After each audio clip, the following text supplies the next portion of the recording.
आई गौरी सीतानाथ प्रेमानंदे एकबार हरि हरि बोलो। निताई गौरी सीतानाथ प्रेमानंदे एकबार हरि हरि बोलो। निताई गौरी सीतानाथ प्रेमानंदे एकबार हरि हरि बोलो। समवेत भक्तबिंदेर चरणे आमार कोटि कोटि दंडवत प्रणिपात। श्रीमद् भागवतेर एकादश स्कंधे उद्धव भगवान के जिज्ञासा करছে, শ্রী গোবিন্দ তোমাকে পাবার তো অনেকগুলো উপায় রয়েছে।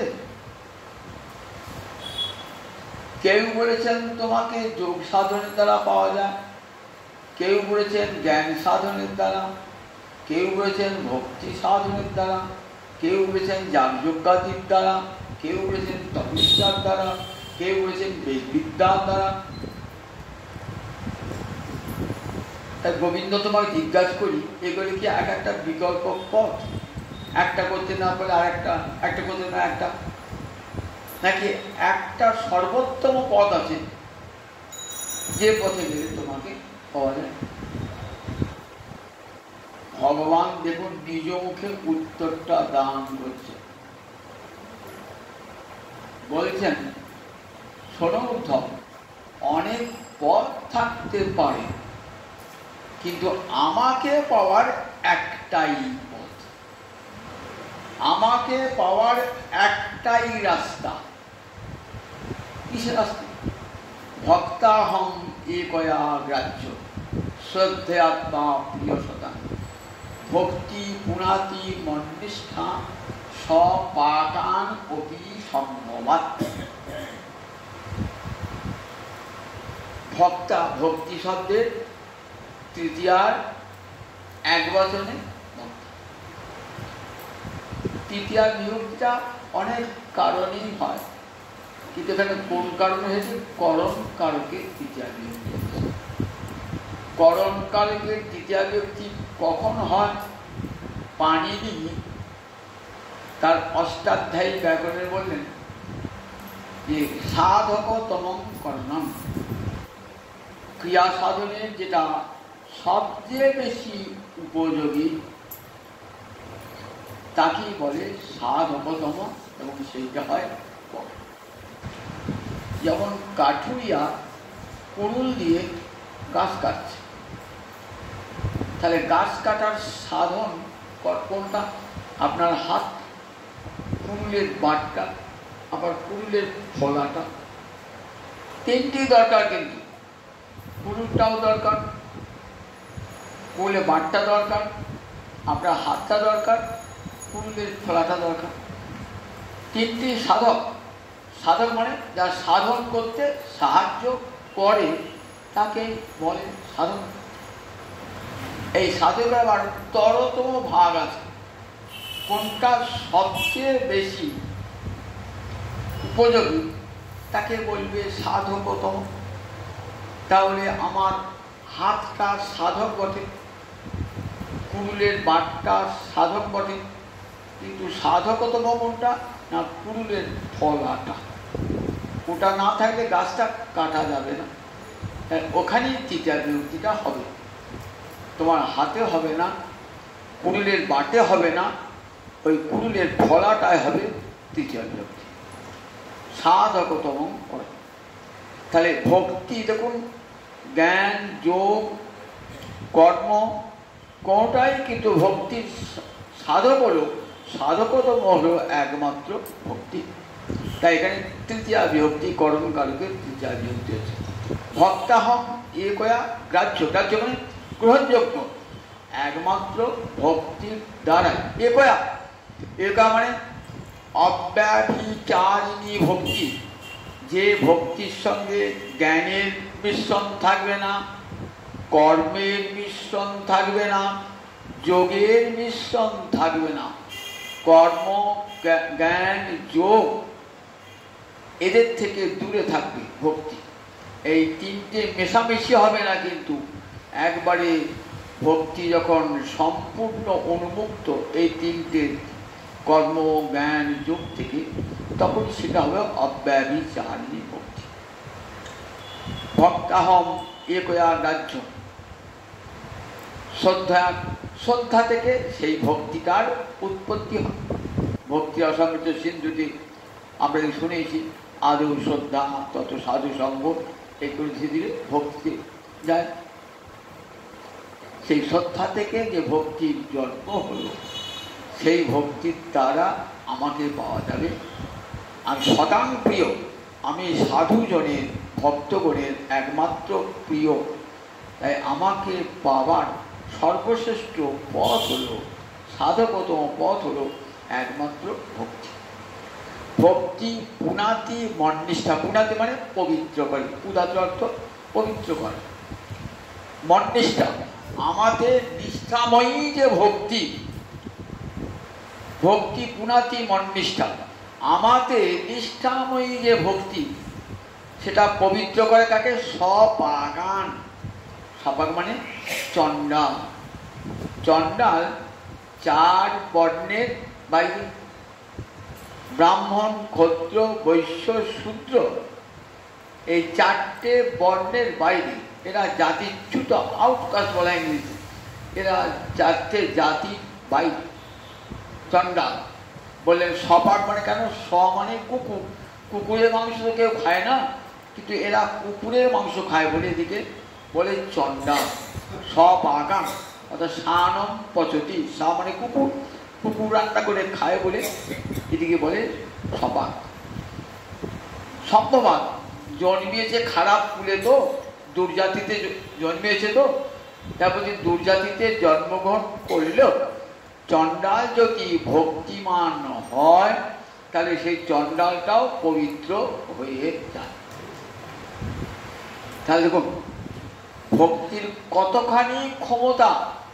জ্ঞান যোগ যা পারে না, ভক্তি তাই করতে পারে। গীতাতে পড়েছে আমরা সবাই। অপিচেত, নবম অধ্যায়, অপিচেত সুদুরাচার ভজতে মাম অনন্য ভাগ। দুরাচারী জ্ঞানীকে ত্যাগ করবে, দুরাচারী কর্মীকে ত্যাগ করবে, দুরাচারী যোগীকে ত্যাগ করবে, কিন্তু দুরাচারী ভক্তকে ত্যাগ করা যাবে না। শুধু দুরাচারী নয়, অপিচেত সুদুরাচার, আমার ভক্ত যদি সুদুরাচার হয়, তবু সাধুরেব সমন্তব্য, ভগবান বলছে তাকে সাধু বলে মনে করা উচিত। ভগবান বলছে আমি মনে করি আমার ভক্ত যদি সুদুরাচারীও হয়, তাহলে তাকে সাধু বলে মনে করা উচিত। একটা দুরাচারী, সে মদ্যপান করে, সে লম্পট, সে সমাজ বিরোধী, তাহলে সে গলায় মালা নিয়ে, তিলক নিয়ে, নাম সব কীর্তন করে, তাকে আমি মানব? বলে হ্যাঁ, তাকে সাধু রেব সমন্তব্য, তাকে সাধু বলেই মনে করা উচিত। কেন বললেন? দেখো ওই যে বাইরের দুরাচারটা দেখছো না, ওটা থাকবে না, থাকবে না। না, যখনই ভজনের আগুন কানে পড়েছে, দীক্ষা যখনই গুরুদেব কৃপা করে দিয়েছেন, তখনই তার হৃদয় বনে যত পাপ ছিল না, সব পাপগুলা পুড়ে ছাই হয়ে গেছে। কিন্তু একটু সময় লাগবে। আপনি যে সুইচটা বন্ধ করলেন ফ্যানের, সঙ্গে সঙ্গে সুইচ অফ, পাখাটা ঘোরা বন্ধ হয় কি? তাই তো ঘুরতে ঘুরতে ঘুরতে ঘুরতে আসতে বন্ধ। তাই বীজ মন্ত্র কানে পড়লো, বলে দাঁড়ান, ক্ষিপ্রং ভবতি ধর্মাত্মা, ক্ষিপ্র সৎ শান্তি নিগচ্ছতি। কেমন ভাষা লিখিতা দেখো, খুব তাড়াতাড়ি ক্ষিপ্রং ভবতি ধর্মাত্মা, খুব শীঘ্রই ও ধর্মাত্মা হবে। সস্বব চিরন্তন শান্তি চিরন্তন শান্তি লাভ করবে। বিজয় গুরু গোস্বামী তার সদ্গুরুর সঙ্গে গ্রন্থে একটা উদাহরণ দিয়েছে যে দুরাচারী ব্যক্তি কৃষ্ণ ভক্ত হলে পারে কেমন করে তাকে সাধু বলে ভাববো? বলেন আপনি একটা বনের মধ্যে যাচ্ছেন, তো একদিন গেলেন, দেখলেন একটা হাতি বেরিয়ে এলো, বাবা মত্ত হাতি, বুনো হাতি, ভয় বানিয়ে গেল। দ্বিতীয় দিন গেলেন, একটা সিংহ গর্জন করতে বেয়ে আসছে। তৃতীয় দিন গেলে একটা সাপ ফনা উঁচিতে যাচ্ছে। চতুর্থ দিনে একটা গন্ডা আঁটতে যাচ্ছে। ওরে বাবা, কতগুলো হিংস্র জন্তু আছে এই বনটায়। এক একদিন এক একটা বেরিয়ে পড়ছে। শোন, একদিন বনটাকে পুড়িয়ে দিছি। যেই বনটাকে কেরোসিন তেল ঢেলে বা ডিজেল ঢেলে পোড়া দিকে না, পুরো দাও দাও করে বনটা জ্বলে তো, আর সব হিংস্র প্রাণীগুলা একসঙ্গে বেরিয়ে আসে। বনটা পুড়িয়ে ছাই হয়ে গেল, আর একটাও কিন্তু বনে হিংস্র প্রাণী নাই। আমাদের হৃদয়ের বনেতে এরকম কত পাপ লুকিয়ে আছে, এক জন্মে নয় কোটি কোটি জন্মে। সেই পাপগুলো যেদিনই গুরুদেব কানে মন্ত্র দিয়েছে না, ওই কেরোসিন ঢেলে আগুন দিয়ে দিয়েছেন, ভজনে আগুন, সেদিনই সব পাপ পুড়ে গিয়ে বনটা পুড়ে গেছে। এবার পাপগুলো একসঙ্গে বেরিয়ে আসছে। তাই দীক্ষা গ্রহণ করে মাতাল হয়েছে, লম্পট হয়েছে, চোর হয়েছে, ডাকাত হয়েছে, বলে বেশি দিন হবে না গো, ক্ষিপ্রং ভবতি ধর্মাত্মা সৎসৎ শান্তি বিগচ্ছতি, সে শীঘ্রই শান্তি লাভ করবে।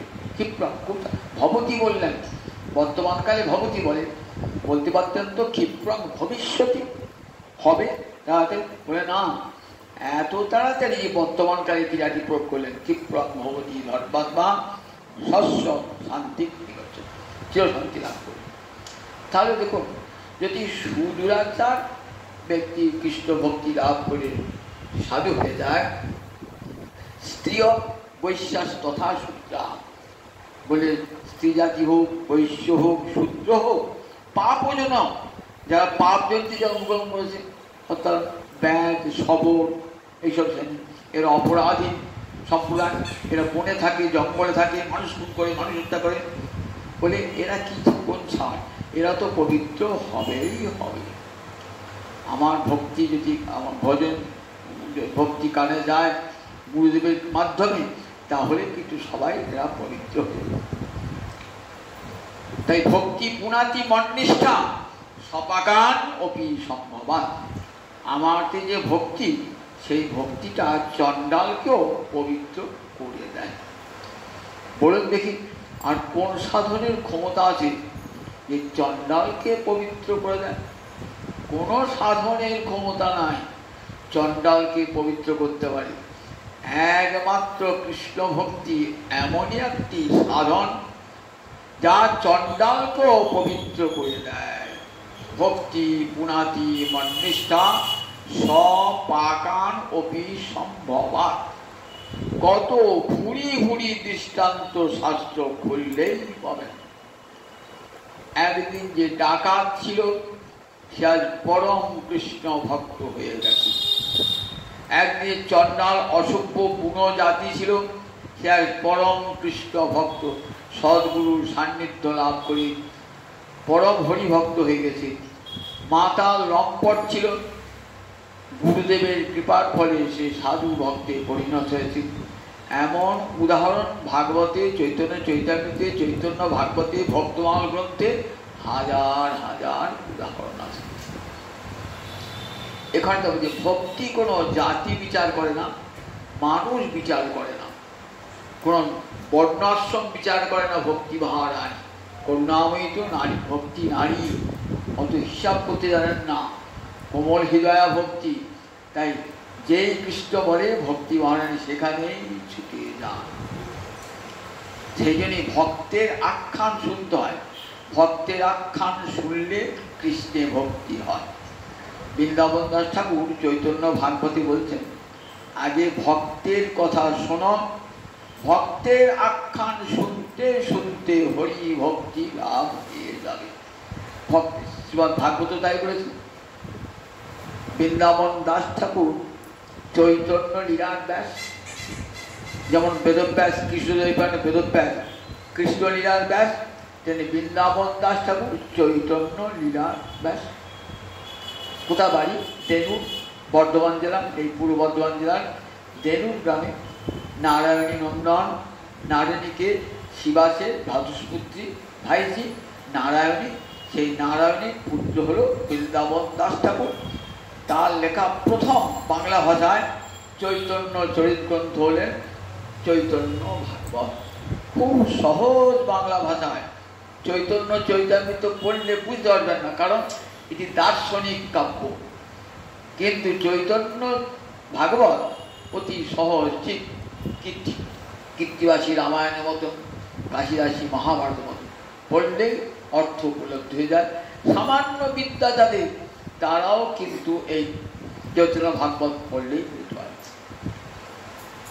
সেই বৃন্দাবন দাস ঠাকুর গ্রন্থ সম্পর্কে কি বলছে দেখুন। আমাদের কৃষ্ণদাস কবিরাজ বলছেন, মনুষ্যের রচিতে নারে ওইছে গ্রন্থ ধন্য, বৃন্দাবন দাস মুখে বক্তা শ্রী চৈতন্য।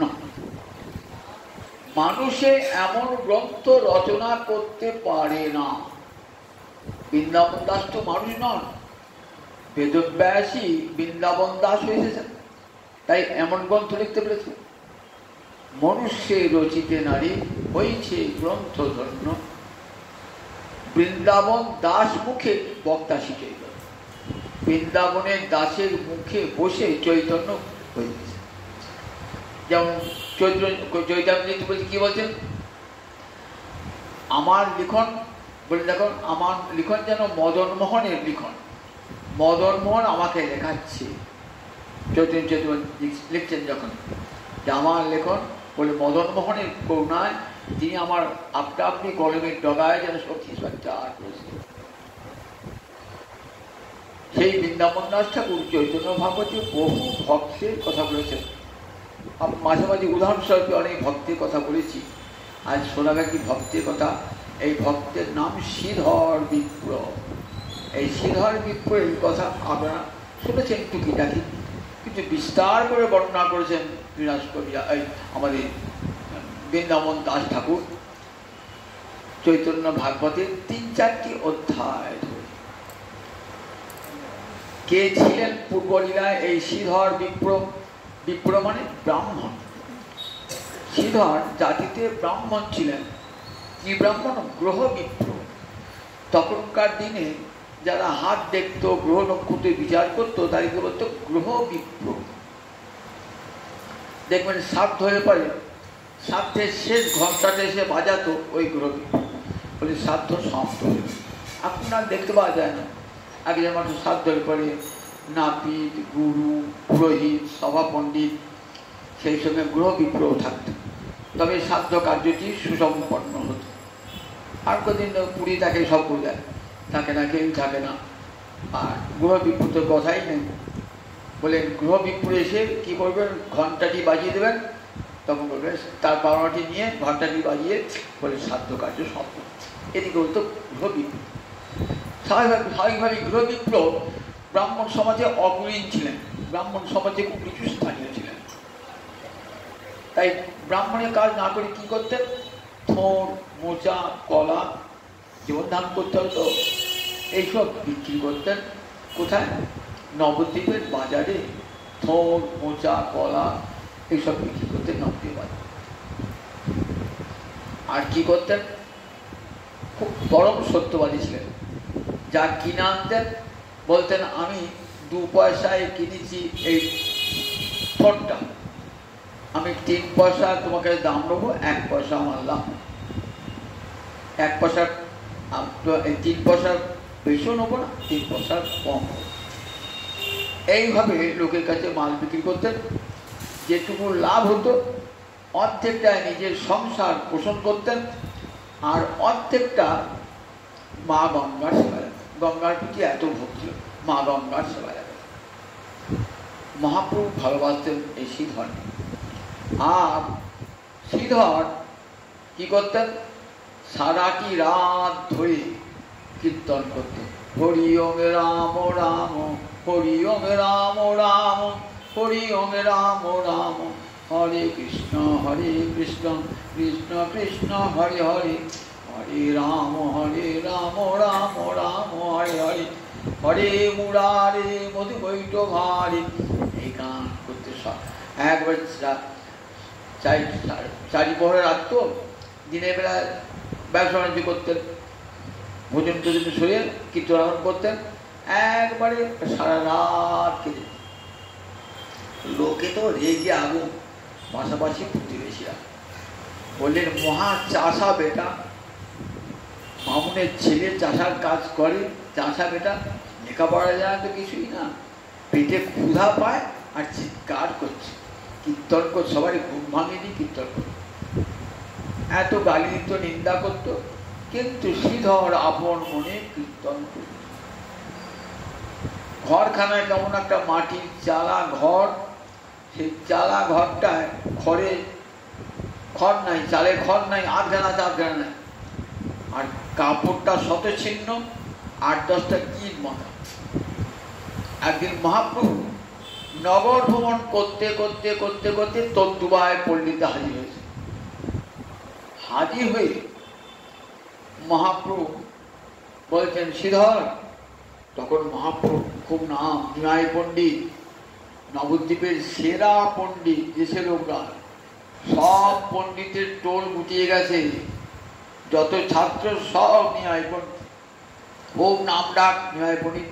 দেখতে কি সুন্দর, একবার সুন্দর ধাপ ধরে বইতেখানা, একবার সুন্দর গৌরবর্ণ চেহারা, এই হাজির হতে থতমত খেয়ে যেত। ভাবে এত বড় মানুষটা আমার ঘরের চালায় কোথায় বসতে দেবো, খুব সসম্ভ্রমে উপস্থিতি। বসে মহাপ্রভু রঙ্গ করতেন। কেন? পূর্বলীলায় কে ছিলেন? পূর্বলীলায় ছিলেন মধুমঙ্গল, সেই মধুমঙ্গল শ্রীধর হয়েছেন। মধুমঙ্গল কে বলেন দেখি? মধুমঙ্গলকে সন্দীপনী মুনির পুত্র মধুমঙ্গল, ব্রাহ্মণ ছিল, গোয়ালাদের সঙ্গে থাকত, ঠাকুমার সঙ্গে চলে এসেছিলেন বৃন্দাবনে। মধুমঙ্গল ঠাকুমাটিকে পৌর্ণমাসী, সন্দীপনী মুনির মা পৌর্ণমাসী, সন্দীপনী মুনির মা চলে এসেছিলেন, থাকতেন যমুনার তীরে বাসা করে থাকতেন। আর তার নাতি ওই মধুমঙ্গল। মধুমঙ্গলের সঙ্গে যেমন কৃষ্ণের মাঝে মাঝে কলহ হতো, রসকুন্দল হতো, মজা করতেন মধুমঙ্গলকে নিয়ে। সেই মধুমঙ্গলই আবার এলেন গৌরাঙ্গ লীলায় শ্রীধর রূপে। মহাপ্রভুকে শ্রীধর, আচ্ছা দেখো, তুমি তো লক্ষ্মীকান্তের উপাসনা করো, নারায়ণ উপাসনা করো, তো কৃষ্ণ নাম করছো, তো তোমার এত অভাব কেন? লক্ষ্মীর নাম করলে তার তো, লক্ষ্মীকান্তের নাম করলে অভাব থাকে না, লক্ষ্মী সেখানে বিরাজমান, ঠিক আছে তো? আর যারা মনসা পুজো করে, চণ্ডী পুজো করে, তাদের ঘরে খাওয়া অভাব আছে, আর তোমার ঘরে দেখো খড়ের চাল নাই, তোমার কাপড়টা দেখো 8-10টা কীট পাতা। বলছে, প্রভু আমার তো অভাব কিছু নাই, তোমার অভাব নাই, তোমার জ্বালায় চালে খড় নাই, জল পরে ভেজো, রোদ ঢুকে ঘরে, মাটি ঘর তোমার, স্যাঁতস্যাঁতে ঘর, সেখানে থাকো, তোমার পরবার কাপড়টা 8-10টা গীত বাঁধা। বলছেন, প্রভু আমার তো কোনো অভাব বোধ হয় না, আমার তো কোনো অভাব বোধ হয় না। বলছেন, প্রভু দেখো, যার যেমন ভাগ্য ভগবান প্রত্যেক মানুষ কি তার কর্মফল ভোগ করতে হয়। যে রাজা, যার প্রচুর টাকা পয়সা আছে, সে পূর্বজন্মে নিশ্চয়ই কিছু পুণ্য করেছে বলি এই জন্মে ভোগ করছে। আমার কর্মফলে পাওনা, এটি আমার পাওনা। জানো সাধু ব্যক্তির নিয়ম কি জানো তো?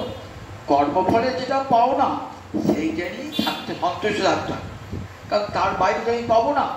আমি শত চেষ্টা করলেও পাবো না, রাজার মতো হতে পারবো না। একজনের ব্যাংকের 2 কোটি টাকা আছে, আমি আমার কেন হলো না, এই জিনিস আমি মন খারাপ করি, অসন্তুষ্ট হই, বলে এই তুমি থাকো, তাতে তোমার যত অসন্তোষ হও না কেন, তোমার কিন্তু 2 কোটি টাকা হবে না, বা তোমার কপালে নাই, তোমার কপালে নাই, তোমার যা কর্মফল তাহলে তোমার যেটুকু পাও ওইটুকুই সন্তুষ্ট। জগতে যারা সাধু ব্যক্তি তারা কর্মফলে যেটুকু পাও না সেইদিকে তাকে তাকিয়ে থাকেন, তারা ভগবানের করুণার দিকে। ব্রহ্মা বলছেন তত্ত্বে অনুকম্পাম সুসমীক্ষমান ভুঞ্জান এবার কীর্তন বিপাক। কৃষ্ণ ভক্ত যারা তারা কি করে, তারা নিজের সুখ দুঃখ কিছুই বিচার করে না।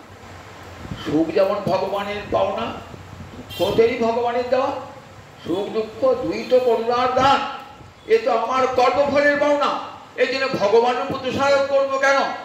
জগতে কেউ কাউকে সুখ দান করতে পারে না, দুঃখ দান করতে পারে না, সবাই আপন আপন কর্মফলের পাওনা পায়। আমাকে সুখ যেমন দিয়েছেন আবার দুঃখ যেমন দিয়েছেন, জানতো দুটোকেই করুণার দান বলে মেনে নিতে হবে। সুখটা মানবো, দুঃখটা মানবো না। দুঃখের বেলা ভগবানকে গাল দেবো, আর সুখের বেলা ভগবানকে ভগবান মুখ ছেড়ে তাকিয়েছেন।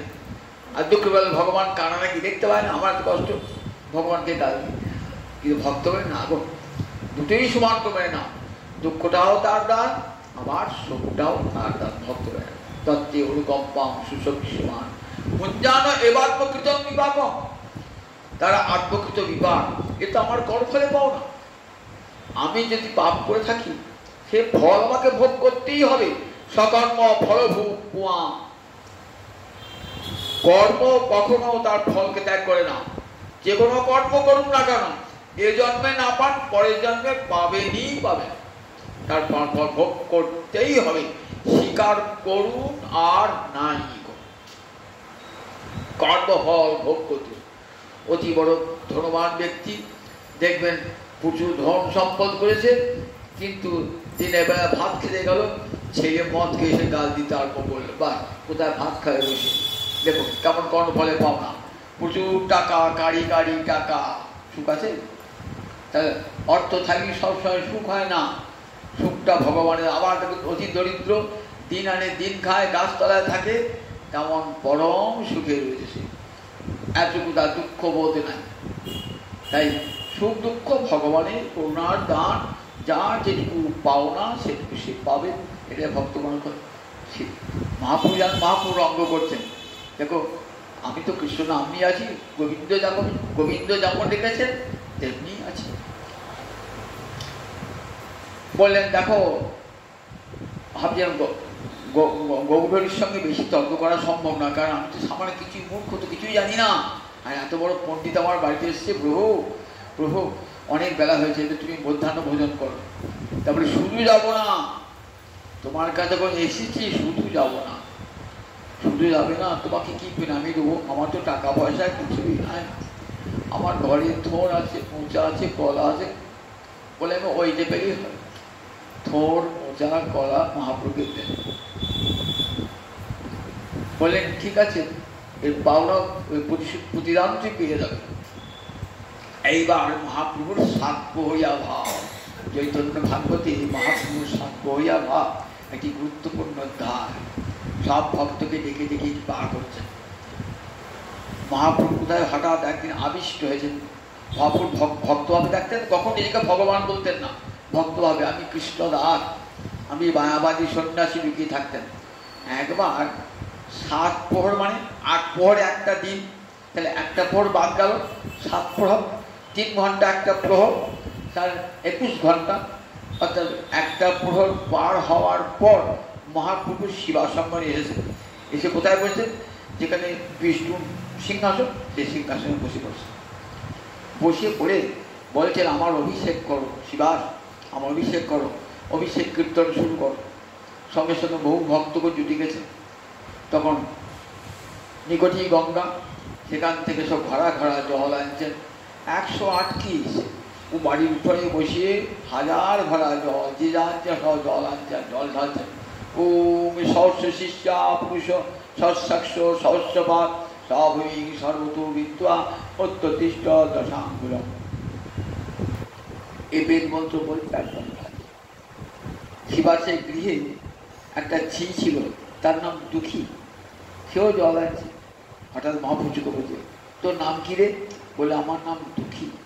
না না, আজ থেকে তোর নাম হয়ে গেল সুখী, পরম সুখী সুখী হবে। দুঃখী সেদিন থেকে সুখী হলো। এমনি করে ঘরা ঘরা জল ঢেলে অভিষেক মন্ত্র পাঠ করে অভিষেক করা হয়। অভিষেক তার কাত্র মুছিয়ে সুন্দর পট্ট বস্ত্র পরিয়ে চন্দন মাখিয়ে মহাপ্রভু বসেছেন সিংহাসনে, ভক্তেরা পূজা করছেন ফুল তুলসী দিয়ে, গৌরহরি চরণ পূজা করছে। একে একে কৃপা করবেন, বলছেন শ্রীধরকে ডাকো। কি বাবা, শ্রীধর বাবু থেকে শ্রীধর কেউ নাম জানে না শ্রীধরে। নবদ্বীপের বাজারে এক কোনায় বসে, এক প্রান্তে বসে দুটো থোড় মোচা কলা বিক্রি করে, তার কেউ নাম জানে? এই কাঠর বাজারে তো অনেক বড় বড় দোকান, সবাই নাম জানে। থোড় বিচ্ছে, কেউ ডুমুর বিচ্ছে, তার নাম কেউ জানে? তার নাম তো কেউ জানে না। আর মহাপ্রভু বলছেন ওই শ্রীধরকে ডেকে নিয়ে এসো। শ্রীধরকে যাও নগরের প্রান্ত থেকে যেখানে হরিনাম শুনবে, যেন সেই শ্রীধর। অনেক রাত হয়ে গেছে তখন শিবাসাদি ভক্তগণ ছুটে গিয়েছে গ্রামের প্রান্ত গিয়ে দেখছেন যে একটা ঘর, ভাঙা ঘরে চালায় বসে একজন হরি কৃষ্ণ কৃষ্ণ কৃষ্ণ হরে হরে, হরে রাম রাম রাম হরে হরে মন্ত্র জপ করছে। বলছে তোমার নাম শ্রীধর? তাহলে হ্যাঁ। চলো, প্রভু তোমাকে যেতে বলেছেন। বাবরে, আমি পুরো অত বড় পণ্ডিত, আমি যেতে পারি প্রভুর কাছে? চলো, প্রভু তোমাকে ডেকেছেন। প্রভু ডেকেছেন। নবদ্বীপের বাজারে প্রভুর সঙ্গে কত রঙ্গ হতো।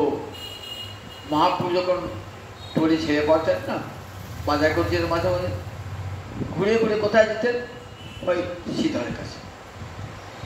বলতেন দাও শ্রীধর, থোড় দাও, কত থোড়ের কত দাম, মূলের কত দাম, কলার পাতার কত দাম, এই জিজ্ঞাসা করতেন। যার দাম হতো হয়তো 2 পয়সার দাম হলো বা 1 পয়সা, আবার কোন দাম দিতেন না। বলছে ঠাকুর তুমি প্রতিদিন এসে আমার সঙ্গে দামাদামি করো, আর কাজ করো ঠাকুর, আমি তোমাকে প্রতিদিন একটু করে থোড় মোচা কলা দেবো, তুমি আমার জিনিস মধ্যে টানাটানি করবো। আর তো নবদ্বীপে বহু পয়সাই রয়েছে, সবাই কাছে যাও, কে বলা ঘুরি ঘুরে আমার কাছে আসো কেন? বলছে মোর যুগানিয়া কভু নাহি ছাড়িয়া, তুই আমাকে চিনতে পারলি না, আমি তোর কাজ ছাড়া আর কোথাও যাব না। জানিস তো, অভক্ত আমাকে কোটি কোটি দিলেও আমি তার কাছে যাই না। অতি সামান্য থোড় মোচা কলা দেয়, আমি তার জিনিসই পরমাদয় খাই। জানিস আমি গীতায় কি বলেছি? পত্রং পুষ্পং ফলং তোয়ং জমে ভক্তা প্রযচ্ছতি তদহং ভক্তুবিহিতম অস্নামি পুষ্টাত্মন। তোর এই থোড় মোচা কলা আমার বড় প্রিয়, আমাকে চিনতে পারলি না? জানিস তুই যে গঙ্গার পূজা করিস, সেই গঙ্গার বাপ আমি, আমার চরণ থেকেই গঙ্গা। শ্রীধর কানা হাত, এ ঠাকুর কি বলছো ঠাকুর? প্রিয় বলছি একদিন দেখতে পাবি যে আমি যে গঙ্গাকে তুমি সেবা করি সেই গঙ্গার বাবা। এমনি করে নবদ্বীপের বাজারে প্রতিদিনই রঙ্গরস হতো। শ্রীধরে থোড় মোচা কলা নিয়ে টানাটানি করতে ভালো লাগতো। শ্রীধরে বিরক্ত তো না, যদিও মনে মনে কি হতো ঠাকুরের দিকে যে দেখাতেন না, এত সুন্দর রূপ, গৌরহরি দর্শন করে সঙ্গে সঙ্গে মনে হতো তুমি এমনি করে এসো, এমনি করেই আমার কাছে জোর করে কেড়ে কেড়ে নিও। যেমন ব্রজের মায়েদের ঘরে চুরি করতে যেতেন, তো নালিশ করতে আসতো ব্রজের মায়েরা, এই নালিশ করতে এসে আবার বলতো হে গোপাল যাবি চুরি করতে, যাবি চুরি করতে যাবি। চুরি বলে তোরা কি বলিস গোপালকে রে? আমি শুনতে পাই না, তোরা গোপালের কাছে নিন্দে করছিস, চোর চোর বলছিস, আবার যাওয়ার সময় কি বলে যাচ্ছিস? বলে মা বলে গিয়ে যেতে বলে গেল, যেতে বলে গেল, আবার এখন তোকে ধরে নিয়ে আসবে, চোর বলে ধরে নিয়ে আসবে তো। তাই শ্রীধর ভাবতেন এমনি করে যেন আসে আমার কাছে টানাটানি করে নেয়, এতই ভালো লাগে। আজকে মহাপ্রকাশ মহাপ্রভু কৃপা করবেন কাকে? শ্রীধরকে কৃপা করবেন। আমার তো প্রভুর কাছে যাবার যোগ্যতা আমার নাই, সামান্য থোড় বিক্রি করি, আমি মোচা বিক্রি করি, কলা বিক্রি করি, আমি কি প্রভুর কাছে যেতে পারি? চলো, প্রভুর আদেশ অমান্য করা হবে না।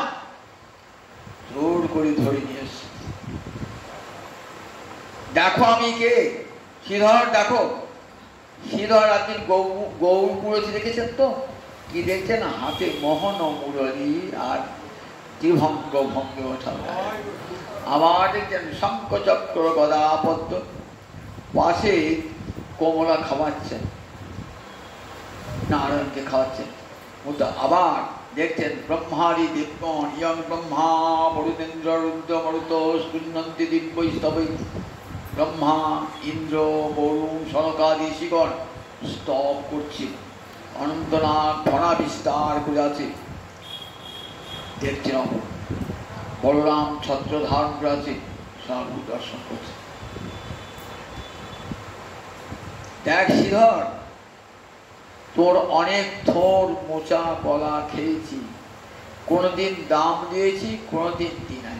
আজ শোন, তুই কি নিবি বল? অষ্টসিদ্ধি দান করবি। অষ্টসিদ্ধি, অষ্টসিদ্ধিটা কি? যারা যোগী না, তারা যোগ সাধন করতে করতে এই অষ্টসিদ্ধি লাভ করে। অনিমা, লঘিমা, মহিমা, প্রাকাম্য, কামাবসায়িতা, এরকম 8টা সিদ্ধি আছে। অনিমা মানে খুব ক্ষুদ্র হইতে পারে, এবার বৃহৎ থেকে খুব ক্ষুদ্র। লঘিমা খুব হালকা হয়ে আকাশে উঠতে পারে, জলের উপর দিয়ে চলতে পারে। আবার খুব বড় হতে পারে। এগুলো হয় যোগের সিদ্ধাই বলে, এগুলো সিদ্ধাই। 8 প্রকারের সিদ্ধি আছে। বলি অষ্টসিদ্ধি তোকে দান করো। বলে না না ঠাকুর, অনেকবার। আচ্ছা, তোকে একটা রাজ্যে রাজা করে দেবো। বললেন ঠাকুর, অনেক প্রতারণা করেছো, অনেক ভারিয়েছো, মানে অনেক প্রতারণা করেছো আমার সঙ্গে, আর পারবে না প্রভু আমাকে প্রতারণা করতে। আমি তখন তোমাকে চিনতে পারি না, আজ তোমার কৃপায় তোমাকেই আমি চিনেছি। তুমি কে? তুমি সত্যই আমার গঙ্গার বাপ। তুমি, তোমার চরণ হতে গঙ্গা বয়ে চলেছে। রমা দেবী তোমার স্তব করছে, গঙ্গা তোমার স্তব করছে। কিছু নিবি না? একটা রাজ্যের রাজা করে তোকে নিবি না? বলে না। অষ্টসিদ্ধি নিবি না? ধন দৌলত যা চাইবি তাই দেবো। বলে আমি তো ওসব নেবার জন্য আছি না ঠাকুর। তুমি তো দেখেছো আমার ভাঙা পুড়িয়ে ঘরে আমি আনন্দেই থাকি। আমার তো কোনো অন্তরে কোনো বাসনা কামনা নাই। কৃষ্ণ ভক্তের অন্তরে কোনো কামনা বাসনা থাকে না। কৃষ্ণ ভক্ত নিষ্কাম, অতএব শান্ত। অন্তরে যদি কামনা বাসনা থাকে তাহলে কৃষ্ণ ভজন হবে? মনটা তারা এমন করে ভগবানকে দিয়ে দিয়েছেন না, সে মনে কৃষ্ণ চিন্তা ছাড়া আর অন্য কোনো চিন্তা নাই অন্তরে। তবেই তো সেই মনটা ভগবান গ্রহণ করবেন।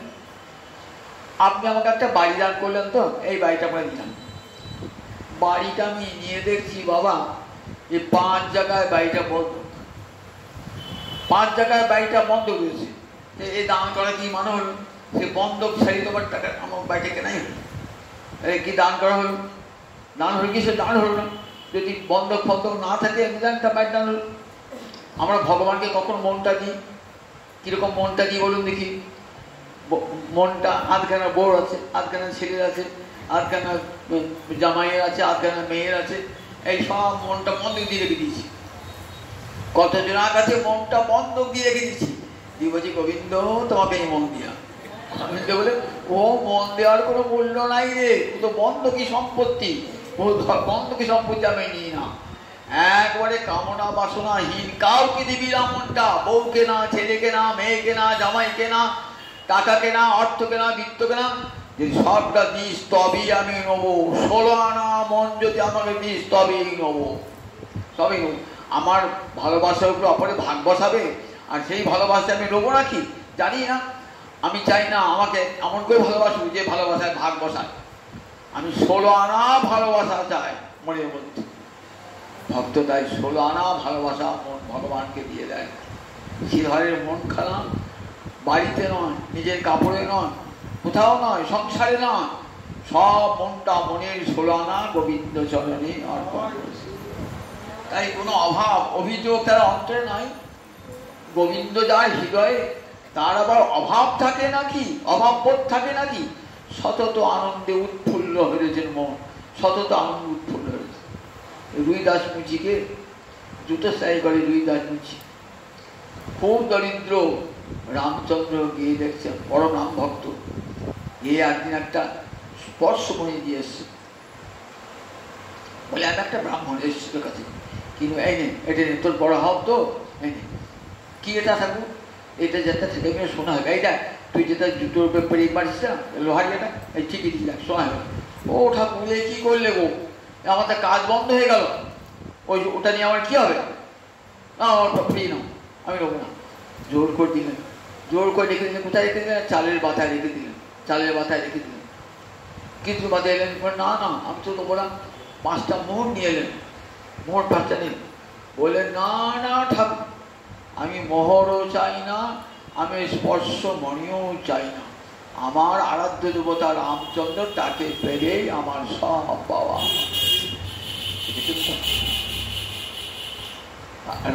রানী তাকে দীক্ষা নিয়েছিলেন, সে রানী তাকে দীক্ষা নিয়েছিলেন। তখন রানী তখন ভাবছেন, সমস্ত ব্রাহ্মণেরা বলেন মুচির কাছে দীক্ষা নিন। মুচির কাছে বলে আমার গুরুদেব মুচি বাইরে পইতে নাই বলে, দেখবে তার ভিতরে পৈতাসকে দেখবে। ব্রাহ্মণ ভোজন হচ্ছে, সেখানে মুচিটা বসেছে, ওখানে বসবো না, এক পঙ্ক্তিতে বসবো না, উঠে যাচ্ছে, দেখছে সেখানে বসছে মুচিটা, আবার যাচ্ছে সেখানে বসছে, যেখানে যাচ্ছে মুচিটা বসছে। তখন দেখালেন দেখো ওর বাইরে পইতে নাই, অন্তরে উপবিত রয়েছে। তাই কৃষ্ণ ভক্ত জগতে কোনো কামনা বাসনা তারা প্রার্থনা করতে, কৃষ্ণ ভক্তিতে যদি কামনা বাসনা থাকে না, তাহলে কৃষ্ণ ভক্তি মলিন হয়ে যায়। শ্রীমদ্ ভাগবত সেই ভক্তির কথা বলেছেন যে ভক্তিতে কোনো মালিন্য নাই। তাই কি চাইলেন? বললেন আমাকে যদি বর দাও তো এই বর দাও। কি বর দাও? ভগবানের কাছে কি বর চাইছে দেখুন, যে ব্রাহ্মণ কাড়িলেন মোর খোলা পাপ, সেই ব্রাহ্মণে জন্মে জন্মে হোক মোর না। যে ব্রাহ্মণ মোর শোনে করিল কন্দন, মোর প্রভু হৌ তাহার চরণ যুগল। কলার পাতা কলার খোলা যিনি আমার কাছে কে নিতেন, সেই ব্রাহ্মণ যেন আমার নাথ আমার প্রভু হতেন, আমি যেন জন্মে যেন তার সেবা করতে পারি। আর যিনি আমার সঙ্গে নবদ্বীপে বাজারে ঝগড়া করতেন, তিনি যেন আমার প্রভু হন, তার চরণ যুগল যেন আমার সেবা। জগৎকে শিক্ষাতে দেখো কৃষ্ণ ভক্ত গোবিন্দ সেবা ছাড়া আর অন্য কোনো প্রার্থনা করেন না। কৃষ্ণ প্রাপ্তি তাদের সব প্রাপ্তি হয়ে যায়। তাই বলেন ভক্তাহম ইকয়া কার্য, একমাত্র ভক্তির দ্বারাই আমি সাধকের কাছে, ভক্তি সাধকের কাছে গ্রহণযোগ্য হই, অন্য কোনো উপায় নয়। আবার আগামী দিন শ্রাবক কামকে ভক্তগণকে কৃপা করছেন এই সাতগৌরিয়া ভাবে। জয় নিতাই জয় নিতাই জয় নিতাই।